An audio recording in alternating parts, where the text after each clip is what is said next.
Assalamualaikum warahmatullahi wabarakatuh. Pada video kali ini saya ingin menjelaskan tentang tata cara melakukan registrasi atau pendaftaran sebagai operator satuan pendidikan pada halaman SDM Pusdatin. Uh, Kenapa perlu melakukan registrasi di halaman SDM Pusdatin? Karena operator tersebut uh, ketika akan melakukan login ke halaman Verval SP, Verval PD maupun Verval PTK itu menggunakan akun yang sudah terdaftar di halaman SDM Pusdatin. Jadi bukan menggunakan akun yang biasa digunakan pada aplikasi Dapodik.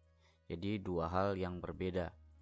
Yang pertama dilakukan sebelumnya kita buka dulu ke halaman sdm.data.kemdikbud.go.id. Setelah itu akan tampil seperti ini halamannya. Kita cari saja di Google di sini. Ketik aja SDM Pusdatin, kemudian kita klik SDM Pusdatin, maka akan tampil seperti ini. Di sini juga ada info pembaruan, panduan penautan akun belajar ID ini sering ditanya. Kita bisa klik di sini. Kalau tidak ya kita tutup saja. Tahap selanjutnya ini tampilan seperti ini, ada beranda, ada status registrasi dan lain sebagainya. Apabila kita ingin mengetahui panduannya, kita bisa download di sini. Di sini ada panduannya, bagaimana panduan aplikasi jaringan pengelola data pendidikan dan kebudayaan atau SDM. Ini yang sudah saya cek.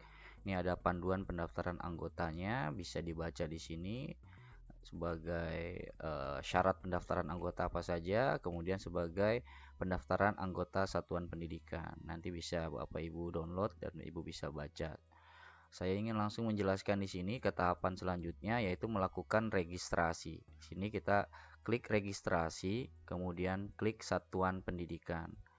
Kenapa saya harus menjelaskan ini? Karena masih saja banyak lembaga yang bertanya tidak bisa login ke halaman Verval SP. Ternyata memang belum pernah mendaftarkan akunnya di halaman ini. Dia hanya mempunyai akun Dapodik saja, dan padahal ya ini sudah sering banget dijelaskan.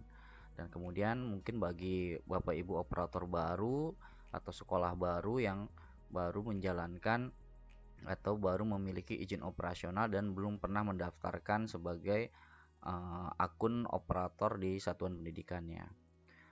Pertama, setelah registrasi kita pilih satuan pendidikan, maka akan tampil seperti ini, mengisi NIK.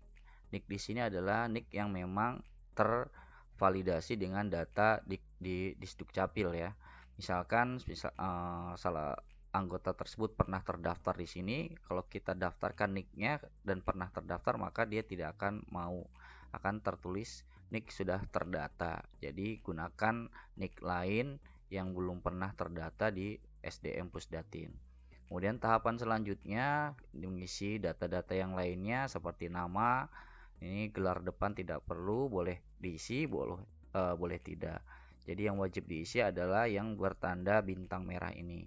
Nama misalkan, kemudian gelar belakang bisa diisi, bisa tidak, tempat lahir wajib diisi, tanggal lahirnya wajib diisi, kemudian jenis kelamin misalkan laki-laki, email. Nah, email di sini adalah email yang aktif ya. Verifikasi akan dikirimkan melalui email yang didaftarkan. Pastikan email valid dan aktif karena akan ada verifikasi tautan yang akan dikirimkan ke email yang sudah kita isi di sini. Jadi pastikan email yang didaftarkan adalah email yang aktif. Kalau saya menyarankan misalkan karena ini akun satuan pendidikan, maka gunakanlah emailnya email sekolah. Jangan menggunakan email perorangan.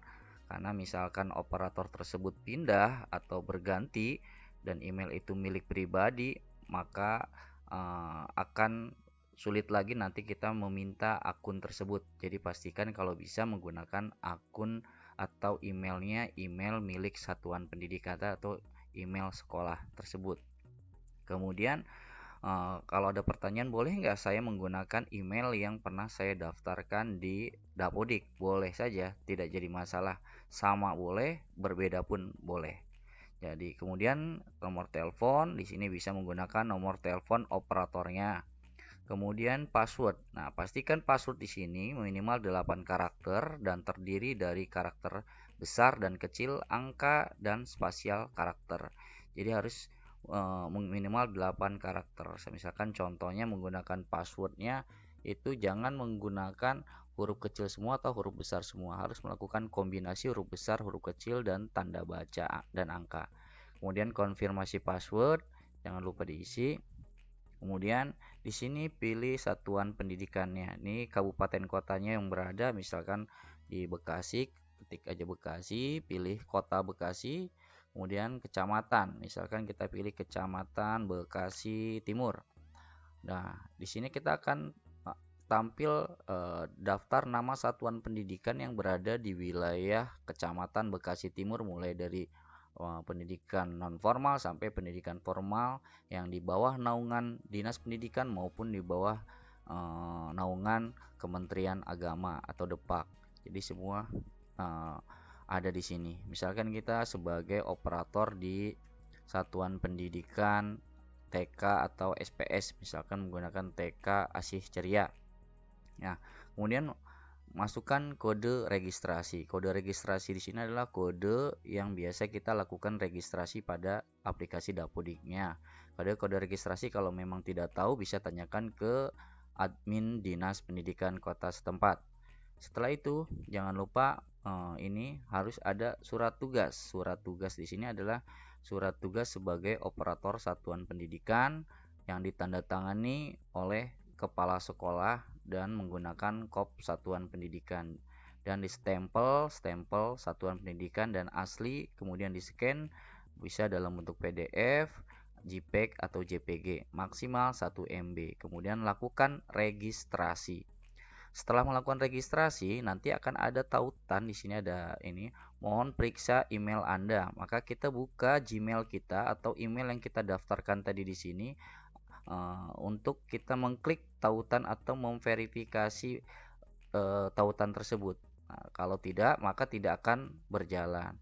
Untuk kita mengetahui apakah registrasi kita, usulan kita disetujui atau tidaknya oleh Pusdatin, kita bisa mengecek di sini di status registrasi. Kita bisa cek di sini, masukkan email yang sudah kita daftarkan, misalkan menggunakan email ini nih, Asparagus. Kemudian kita klik capsnya di sini, misalkan XUKS. Nah, kemudian kita cek status. Kalau statusnya seperti ini, akun sudah aktif, silakan login. Artinya akun ini sudah aktif dan kita bisa login ke sini. Ataupun kita bisa login ke halaman Verval PTK, Verval SP, Verval PD. Untuk login yang tadi saya jelaskan, Verval PTK, fungsinya apa, Verval PD maupun Verval SP akan saya jelaskan di video selanjutnya.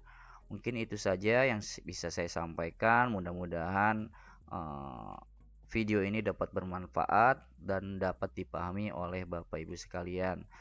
Terima kasih, salam satu data, salam sehat selalu. Wassalamualaikum warahmatullahi wabarakatuh.